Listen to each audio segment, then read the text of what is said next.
Let's imagine that we are living in a time when nothing exists. Truly nothing. No flint in your hand, no matches, no stove.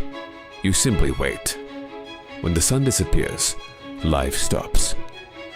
When night begins, you are no longer the hunter. You are the hunted. You do not know what the darkness will bring. Cold, fear, hunger, all at once. And then one day, the sky splits apart. Lightning strikes a dry tree. A flame rises toward the heavens.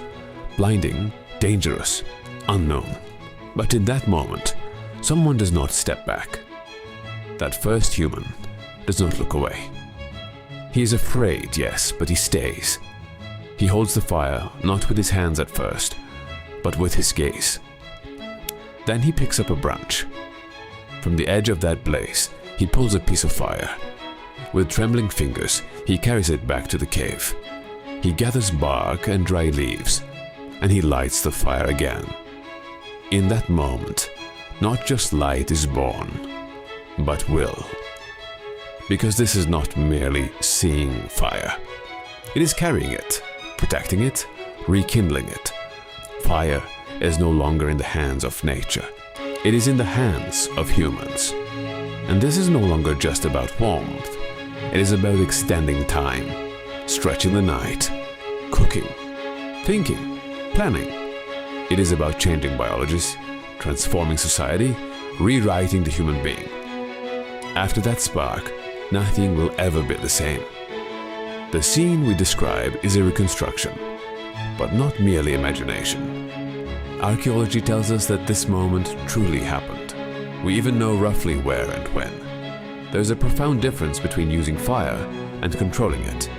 Managing flames taken from natural wildfires for a few hours is one thing. Sustaining them and reigniting them when necessary is another. That second skill, domesticating fire, is the light that altered the course of human evolution. So when do the first traces appear? Let us go back 1.5 million years.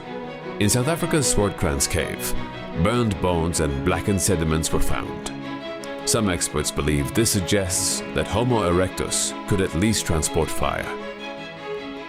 Around 780,000 years ago, at Gesher Benot Yaakov in present-day Israel, archaeologists uncovered burned stones and wood remains arranged in regular patterns. This was no accident. This meant living with fire. Then we moved to 400,000 years ago to a cave in France. Repeated hearth remains appear in the same exact spot, over and over again. Same cave, same location. This was not occasional use, it was habit. And more importantly, these fires were not only for warmth.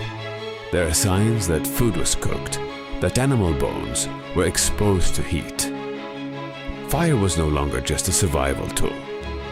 It had become part of life itself. And it did not merely change daily routines. It reshaped the human body. Cooking did not only transform food, it was powerful enough to redirect the course of evolution. The most direct evolutionary impact of fire was how cooking restructured human energy use. It was not simply about increasing calories. It meant reallocating energy within the body. Consider the human brain. Relative to our body mass, it is extraordinarily large. Though it makes up only about 2% of our body weight, it consumes around 20% of our resting energy. Such a high energy demand could not be sustained on raw food alone. Raw foods are harder to digest. They take longer. They yield less net energy. Cooking changed that balance. It broke down complex carbohydrates, making glucose absorption easier. It softened plant cell walls, increasing the effectiveness of digestive enzymes. It denatured animal proteins, making amino acids more accessible. All of this meant that with the same amount of food, humans could obtain far more usable energy. This created an advantage for the brain in the competition among organs for energy. This is where Richard Wrangham's hypothesis enters. The brain growth observed in Homo erectus reaching up to about 900 cubic centimeters, coincides with the regular use of fire. This is not a coincidence.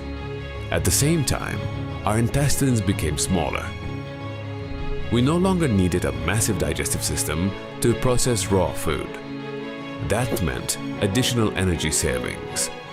Evolutionarily, this surplus could be invested in more neurons, more complex synaptic networks, and more advanced cognitive abilities. Fire did not merely soften meat.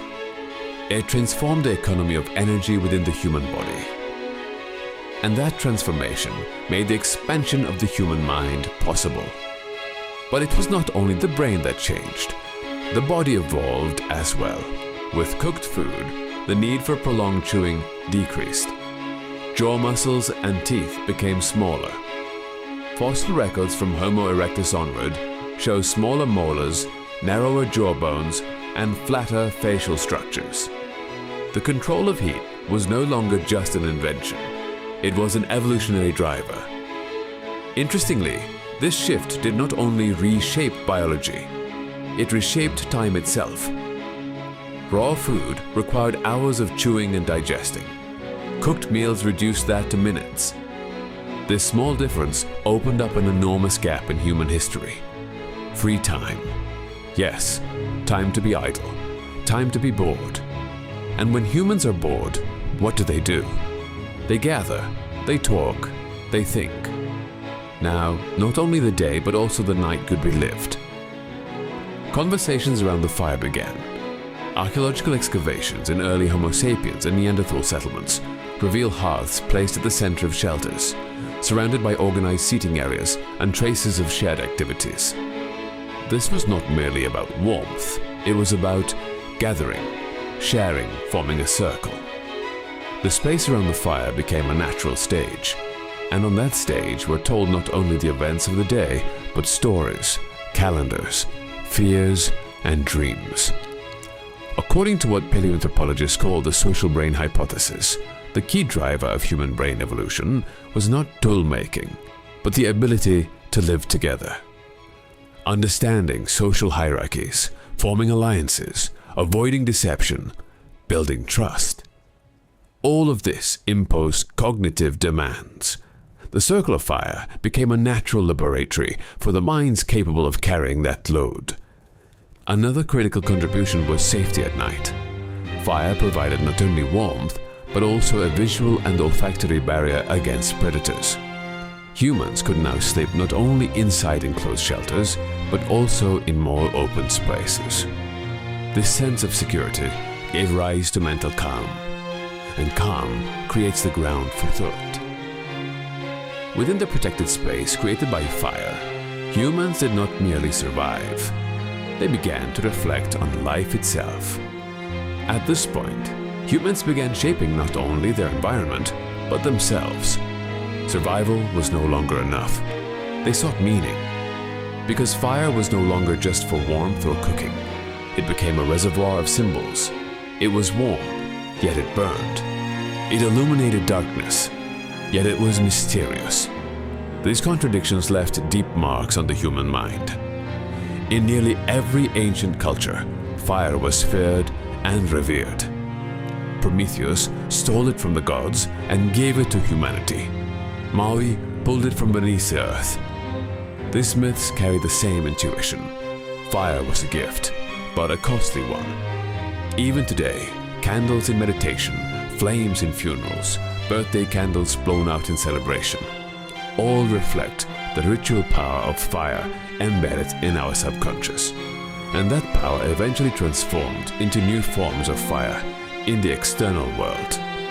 From spark to heat, from heat to steam, from steam to electricity, from electricity to nuclear reactions, and now to fusion, our attempt to replicate the energy of the stars. Every energy system we use today still rests upon the control of fire. A gasoline engine is a controlled explosion. A nuclear power plant is a more concentrated, yet still controlled, source of heat. Even solar panels are an effort to capture the fire of a star. Behind every massive technological leap lies an energy journey that began with that first spark. With fire, humans did not only survive, they began to listen, to understand, to imagine. These narratives were the first sparks of culture. Even today, when we speak of conversations by the hearth or stories told around a campfire, we are saluting an ancient memory. Perhaps the real question was never, when did humans discover fire? Perhaps the real question has always been, when did fire discover us? Because since that day, we have not only been cooking food with fire, we have been cooking thought, and when darkness falls, we still gather around a spark, because something burns there, not just what warms our bodies, but what keeps our story alive.